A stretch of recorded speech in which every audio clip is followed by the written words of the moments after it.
Hello दोस्तों, कैसे हो आप सब। अब हम भी चले महाकुंभ में स्नान करने, जो कि बहुत ही पावन अवसर पे मैं जा रहा हूँ। कल जब मैं स्नान करूँगा तब शिवरात्रि होगी, महाशिवरात्रि, और उस शुभ अवसर पे मैं स्नान करूँ वहाँ पे। हमारी किस्मत इसके कारण हुई है क्योंकि हमारे जो ऑफिस में एडमिन मैनेजर है उन्होंने मुझसे जिद किया कि चलो नहा स्नान करने के लिए, क्योंकि वो काफ़ी दिन से सफ़र रहे थे जाने के लिए कुंभ में। और मैं इसका विरोध कर रहा था कि इतना भीड़ में क्यों जाओगे किसी को तकलीफ़ दे करके, जब हमारे पास साधन नहीं तो हम कैसे जाएंगे। पर उन्होंने बोला जो होगा देखा जाएगा, चल तो साथ में। मैं और वो दोनों निकल चले अपना एक एक कपड़ा रख करके। और फिर हम गरीब रथ में चढ़े। टिकट का कोई साधन नहीं था तो हम बिना टिकट के ही चढ़ गए उसके ऊपर। टीटी आई कुछ देर बाद, शायद कानपुर पार होने के बाद।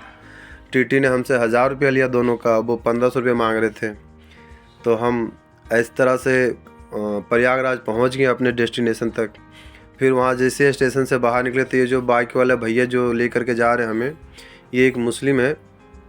और ये मुझे वहाँ प्रयागराज स्टेशन से करीबन 5-6 किलोमीटर आगे ले आके छोड़े हैं, ड्रॉप किए हैं। और वहाँ से हम लोग फिर पैदल गए हैं संगम तट तक, जहाँ पे त्रिवेणी संगम जो है वहाँ तक। अभी ये भैया हमें इस सड़क से मुझे लेकर के ही जा रहे हैं, जहाँ पे इन्होंने मुझे ड्रॉप करने के लिए कहा है कि वहाँ जहाँ मैं ड्रॉप करूँगा वहाँ से करीबन आपको 1.5 किलोमीटर चलना पड़ेगा। पर इन्होंने गलत बताया, वहाँ से करीबन 2-2.5 किलोमीटर चलना पड़ा हमें।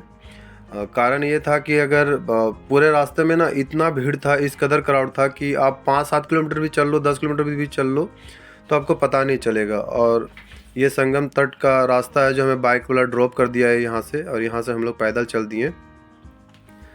और बहुत क्राउड था हर जगह। सबसे बड़ी बात तो मुझे ये लगी उत्तर प्रदेश सरकार की कि उन्होंने जो व्यवस्था कर रखा, जितनी भी तारीफ़ करो उतना कम है। किसी को कोई तकलीफ़ ना हो, इन सब चीज़ों का उन्होंने ध्यान रखा है। और मैं उत्तर प्रदेश पुलिस को और एनडीआरएफ को, जो भी वहाँ पे पोस्टेड थे, सबको दिल से सलूट करता हूँ कि अपना दिन रात एक करके उन्होंने अपना समय दिया है। और ये आखिरी स्नान है शायद, इसके बाद कुंभ समाप्त हो जाएगा। फिर मेरे ख्याल से नासिक में लगेगा कुछ सालों बाद।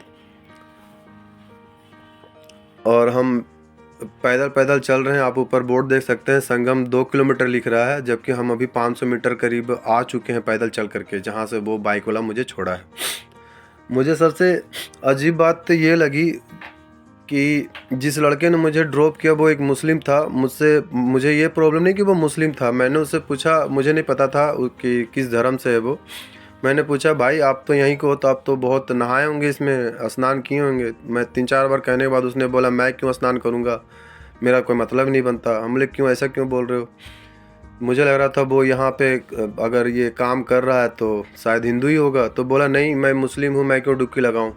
तो मुझे ये सुन के बड़ा अटपटा लगा, जिससे आप कमा रहे हो, खा रहे हो और अंधाधुन पैसा कमा रहे हो, आप उसी को ऐसे बोल रहे हो कि मैं क्यों नहाऊंगा इसमें, मैं क्यों, मेरा क्या मतलब बनता है। तो ऐसी मानसिकता वाले भी लोग यहाँ पे हैं। योगी सरकार ने बहुत अच्छा कदम उठाया कि अंदर किसी भी मुस्लिम को दुकान लगाने नहीं दिए। अगर वो अच्छा सोच होता उनका तो मैं भी समर्थन करता। यहाँ से ज़्यादातर साधु संत चले गए हैं, एक भी मुझे टेंट साधु संतों का नहीं दिखा। ये हमारे दीक्षित जी हैं जिनके कारण मैं जा सका हूँ। ये देख सकते हैं कुंभ मेला का कितना बड़ा बोर्ड लगा हुआ है। क्राउड अच्छा था, बहुत क्राउड है यहाँ पे। हम पैदल पैदल चलते गए। सबसे बड़ी बात कि मंगलवार को मेरा फास्ट होता है। हमने कुछ नहीं खाया था सिवाय एक केले का। और यहाँ आने के बाद हम एक चाय की दुकान ढूंढ रहे थे जो मुझे घर के तरह मिले, पर करीबन 8-10 दुकान में, ये देखिए मैं जा रहा हूँ, उन्होंने ही वीडियो बनाया है जो मेरे साथ में गए थे हमारे मैनेजर साहब। मुझे बहुत खोजने के बाद 3-4-5-6 दुकानों में मैंने झांक के देखा चाय की कलर, तो मुझे अच्छा नहीं लगा। एक दुकान वाला खाली बैठा होता, एक भैया, मैं उनसे पूछा कि भैया चाय पिला दोगे, तो बोला हाँ पिला दूंगा। मैंने बोला बना के पिलाओगे, तो उन्होंने बोला हाँ बना के पिला दूंगा। तो वो चाय मुझे पहले से उबल रहा था, वही चाय देने का कोशिश किया। मैंने बोला मुझे ये नहीं पीना भैया, बनाने के लिए कहा हूँ। तो उन्होंने बहुत ही बढ़िया चाय बना के दिया और हम पिए, उनका वीडियो नहीं बनाया मैं, अगर बनाया होता तो उन भैया को भी दिखाता। अब ये देख सकते हैं इतना बड़ा गेट है ये, इस प्रकार का गेट कई सारे हैं यहाँ पे। देखिए क्राउड देख सकते हैं कितना भीड़ है। ये हम रात मेरा मोबाइल का वीडियो का क्वालिटी उतना अच्छा नहीं है, अगर कोई बढ़िया क्वालिटी का मोबाइल होता तो आप इसमें देखते कितना क्राउड है। वो सही से कैप्चर नहीं कर पा रहा हूँ क्योंकि चलने के कारण, ये हाथ हिलने के कारण सही से बन नहीं रहा वीडियो। अब देखिए थोड़ा भीड़ आपको दिख रहा होगा, मैंने जूम किया है, बस सर ही सर दिख रहा सबका। इसी तरह हम पैदल पैदल चलते गए।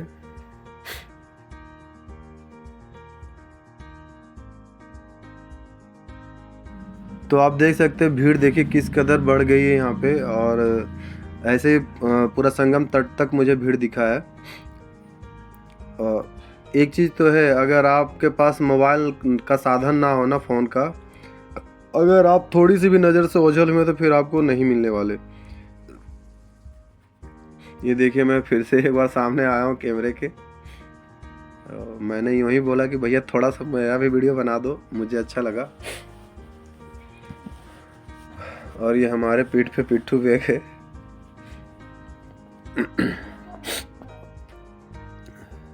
ये हमारे राकेश जी जिन्होंने मुझे प्रेरित किया आने के लिए, और मैं यहाँ से इनके कारण ही आया हूँ कुंभ। नहीं तो मैं थोड़ा सा भी कल्पना नहीं करा था कि मैं जाऊँगा और यहाँ स्नान करूँगा। सब बुलावा होता है तभी जा पाते हैं। आप देख सकते हैं मैं थोड़ा सा घूम करके वीडियो बना रहा हूँ। ये देखिए ये सब सारे संगम तट पे जा रहे हैं स्नान करने के लिए। सब महाशिवरात्रि का भीड़ है ये। देखिए कितना क्राउड है ये, पीछे आदमी ही आदमी दिख रहे, सर ही सर दिख रहे बस। अब हम संगम जो नदी है उसके अंदर एंटर कर चुके हैं। अब ऐसे ही पैदल पैदल चलते चलते,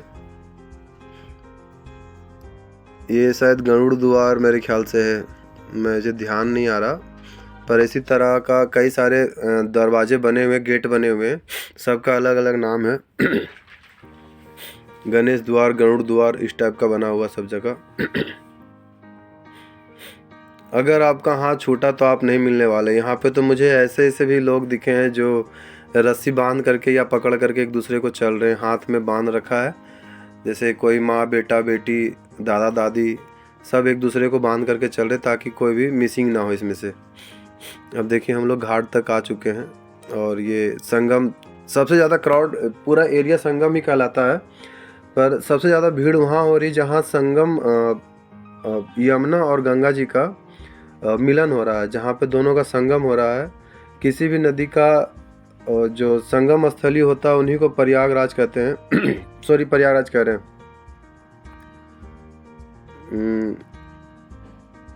हाँ, प्रयाग कहते हैं उसे, प्रयाग। तो ये देखिए नंदी द्वार है, वो पहले वाला शायद गरुड़ द्वार था और ये नंदी द्वार है। तो हम अभी आ चुके हैं संगम तट पे, बिल्कुल संगम, शायद बरसात के मौसम में सब जगह पे बारिश रहता होगा। ये बिल्कुल संगम तट के किनारे आ गए हैं।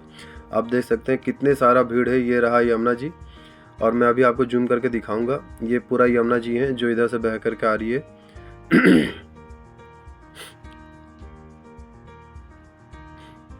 और ये जो आपको मंदिर सा दिख रहा घर सा, इसके पीछे से वो आ रहे गंगा जी, और इसी जगह पे दोनों का मिलन होता है। और यहाँ पे तो गंगा यमुना सरस्वती तीनों नदियों का मिलन होता है, पर सरस्वती तो विलुप्त हो गई है। सरस्वती जी का यहाँ पे कुछ है नहीं, अगर होगी तो ज़मीन के नीचे होगी, जो ज़मीन से उनकी धारा आती होगी। तो गंगा यमुना का ये मिलन स्थली है, संगम स्थली। तो इसी को संगम प्रयाग कहते हैं। प्रयाग उन स्थल को कहा जाता है जहाँ पे दो नदियों का मिलन होता है, या कई नदियों का मिलन हो, 2 3 4 ऐसे। अक्सर तो 1 से 2 ही नदी मिलती है। किसी भी नदी को अगर एक दूसरे नदी में जाके मिलते हैं तो उसे प्रयाग कहते हैं। तो एक चीज़ और मैं आपको बता दूं कि जब कोई दो नदी एक दूसरे से, जब दो नदी आपस में मिलती है तो उनको प्रयाग कहते हैं। और सबसे बड़ी बात यह है कि बहुत लोगों को ये पता नहीं होगा कि दो नदियों के मिलन को प्रयाग कहते हैं। स्टूडेंट को तो पता होगा, बट एक चीज़ और मैं आपको बताऊं कि जब कोई दो नदी मिलती है और जिस नदी की गहराई ज़्यादा होती है वो उनका ही नाम लेकर के आगे चलती हैं। जैसे कि मान लीजिए आप यहाँ गंगा यमुना दोनों आपस में आकर के मिलती है, इनका दोनों का संगम होता है। सरस्वती भी यहाँ पे मिलती है, पर सरस्वती विलुप्त हो चुकी, दिखती नहीं यहाँ पे, तो यमुना गंगा ही मिलती है।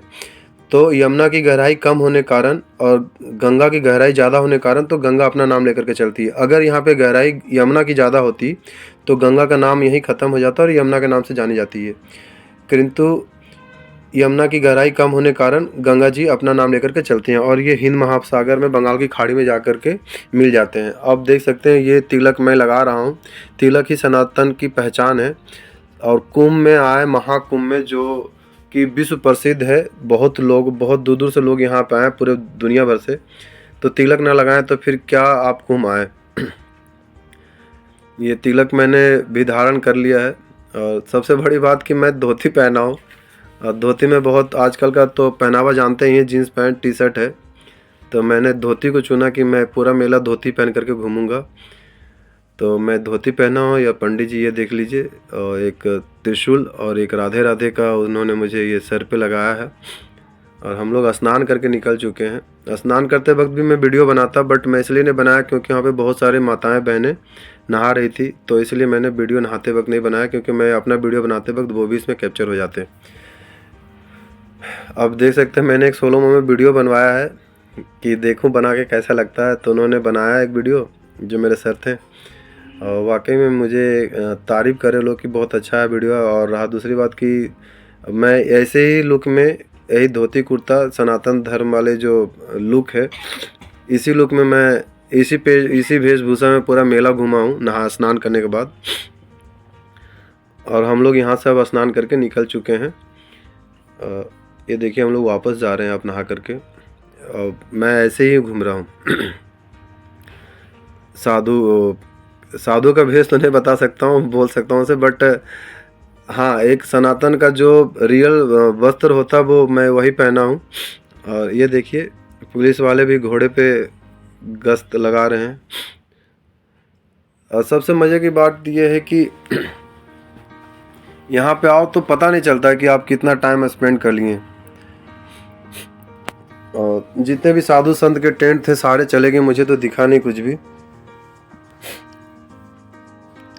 जहाँ पहले हमने चाय पिया तो चाय वाले का दुकान हमने बहुत खोजा, पर मुझे लगा कि शायद मैं किसी और रास्ते से आया था, शायद उस रास्ते में वो था, हमें रास्ता नहीं पता चला। और हम इधर से जा रहे थे लेटा हुआ हनुमान जी देखने के लिए, तभी सामने से एक वीआईपी एंट्री आई यहाँ पे, जिसके कारण पुलिस हम लोगों को रोक दिया कि आप आगे नहीं जाओगे, 2 मिनट 5 मिनट आप दीजिए, ये सारे चले जाएंगे, उसके बाद आप लोगों को जाने के लिए मिलेगा। तो हम लोग यहाँ पे कुछ देर इंतज़ार किए, ये वीआईपी लोगों को जाने के लिए, शायद कोई बड़ा ऑफिसर होंगे।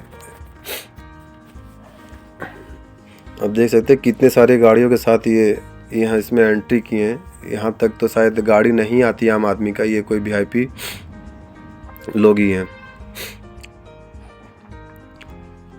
अब हम आ चुके हैं, ये देखिए दिल्ली मेट्रो बिल्कुल खाली खाली। Thank you so much.